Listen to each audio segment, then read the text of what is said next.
ইচ্ছেডানা চ্যানেলের গল্প পাঠের আসরে সকলকে স্বাগত।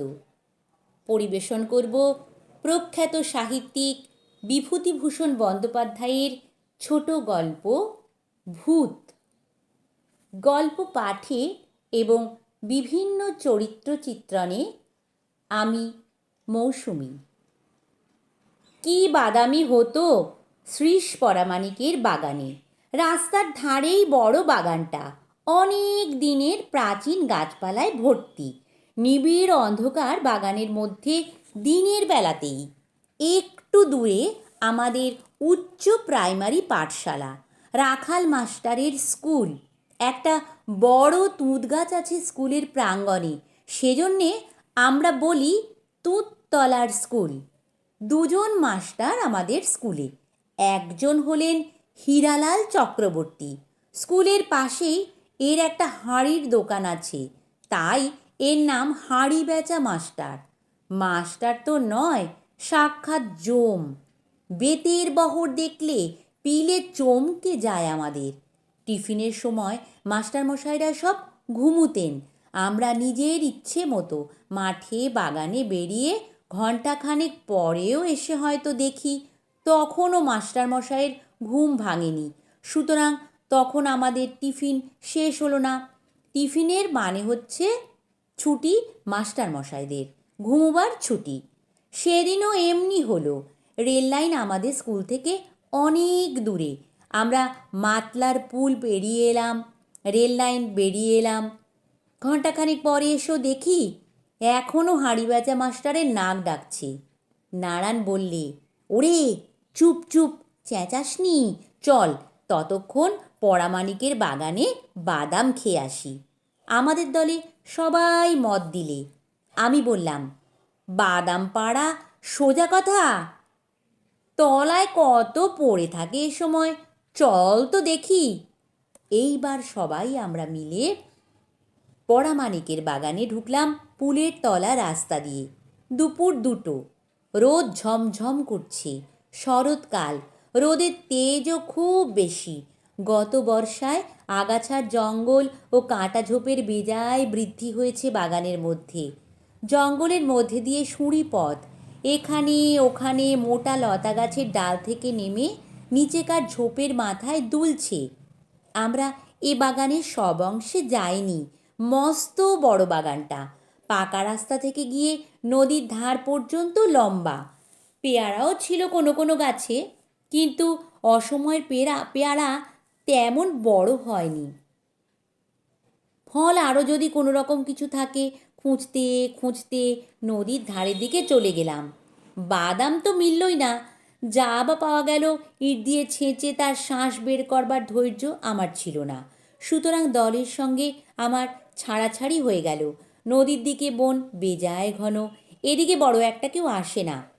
খস খস শব্দে শুকনো পাতার ওপর দিয়ে শেয়াল চলে যাচ্ছে। কুল্লো পাখি ডাকছে উঁচু তেঁতুল গাছের মাথায়। আমার যেন কেমন ভয় ভয় করছে।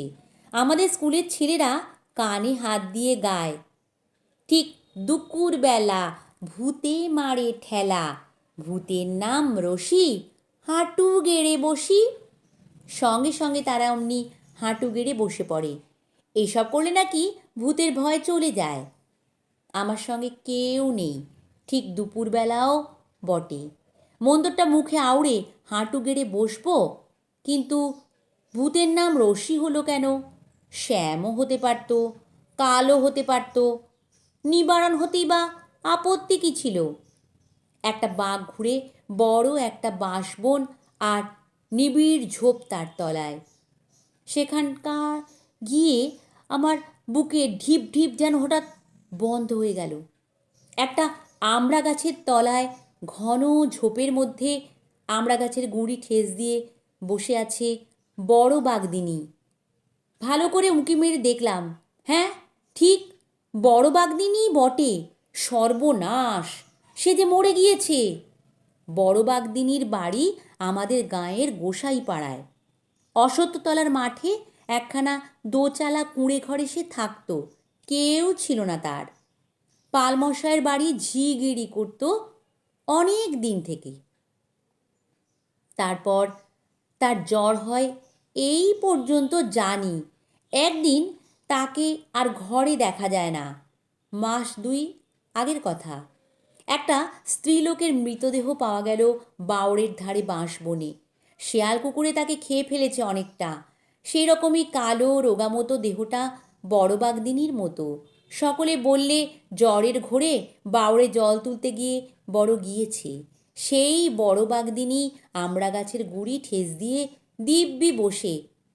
আমি এক ছুটে বনবাগান ভেঙে দিলাম ছুট পাকা রাস্তার দিকে। যখন বাদামতলায় দলের মধ্যে এসে পৌঁছলাম তখন আমার গা ঠক ঠক করে কাঁপছে। ছেলেরা বললে, কি হয়েছে রে, অমন করছিস কেন? আমি বললাম, ভূত। কোথায় রে, সে কি? দূর। বড় বাগদিনী বসে আছে ঝোপের মধ্যে আমড়া তলায়, সেই নদীর ধারের দিকে স্পষ্ট বসে আছে দেখলাম। সে কি রে, তা কখনো হয়? নিজের চোখে দেখলাম একেবারে স্পষ্ট বড় বাগদিনী। দূর, চল তো যাই, দেখি কেমন। তোর মিথ্যে কথা। সবাই মিলে যেতে উদ্যত হলো, কিন্তু সেই সময় দলের চাই নিমাই কলু বললে, না ভাই, ওর কথায় বিশ্বাস করে অত দূর গিয়ে স্কুলে ফিরতে বড্ড দেরি হয়ে যাবে। এতক্ষণ মাস্টারমশাইদের ঘুম ভেঙেছে। হাঁড়ি বেচা মাস্টারের বেতের বহর জানো তো, সে ঠেলা সামলাবে কে? আমি ভাই যাব না, তোমরা যাও, ওর সব মিথ্যে কথা। ছেলের দলের কৌতূহল মিটে গেল হাঁড়ি বেচা মাস্টারের বেতের বহর স্মরণ করে। একে একে সবাই স্কুলের দিকে চলল, আমিও চললাম। আমরা গিয়ে দেখি মাস্টারমশাইদের ঘুম খানিক আগেই ভেঙেছে। ওদের গতিক দেখে মনে হলো হাঁড়ি বেচা মাস্টার আমাদের শূন্য ক্লাসরুমের সামনে অধীরভাবে পায়চারি করছিলেন। আমাদের আসতে দেখে বলে উঠলেন, এই যে খেলা ভাঙলো।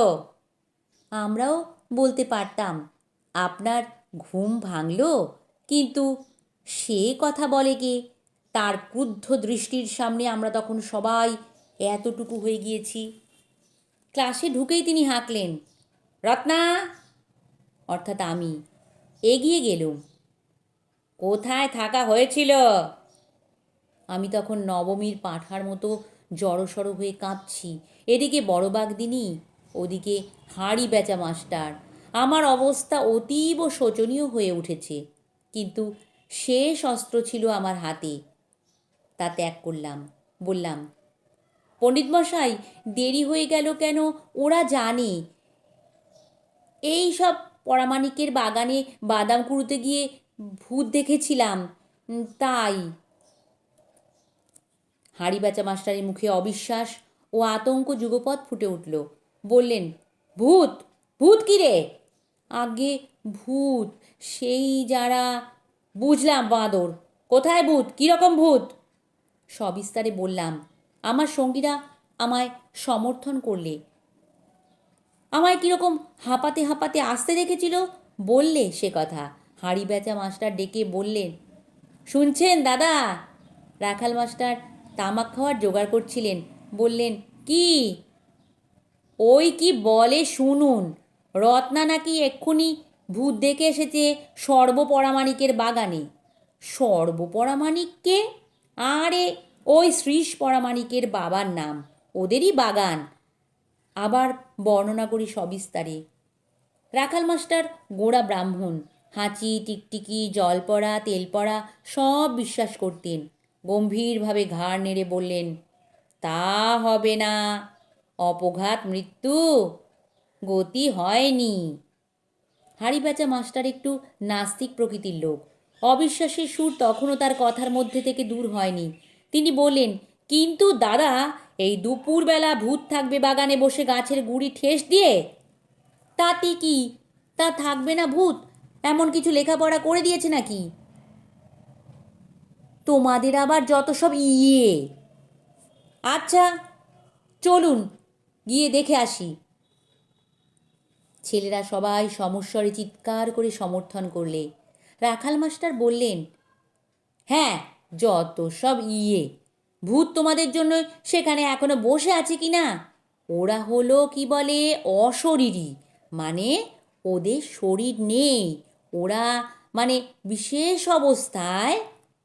হাঁড়ি বেচা মাস্টার বললেন, চলুন না, দেখে আসি গিয়ে কীরকম কাণ্ডটা, যেতে দোষ কি?